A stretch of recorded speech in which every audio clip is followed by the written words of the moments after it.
রমজান মাস মানেই হচ্ছে একটা ভালো লাগা, মনের ভিতরে শান্তি, তারপরে হচ্ছে সবকিছু মিলে রমজান মাসটা হচ্ছে মানুষকে পরিবর্তন করার মাস। মানুষ যারা পরিবর্তন হয় না তারাও এই রমজান মাসে পরিবর্তন হয়।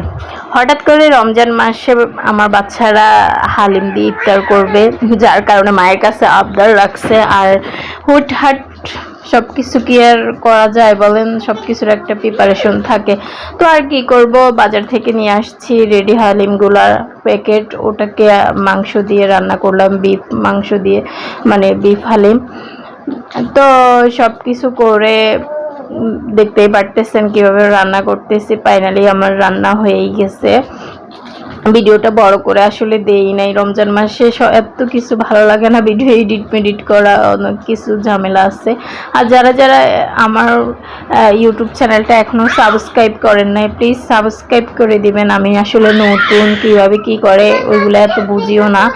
যারা আমার এই যে দেখতে পারতেছেন আমার রান্নাবান্না শেষ, মাশাআল্লাহ অনেক সুন্দর হয়েছে দেখতে।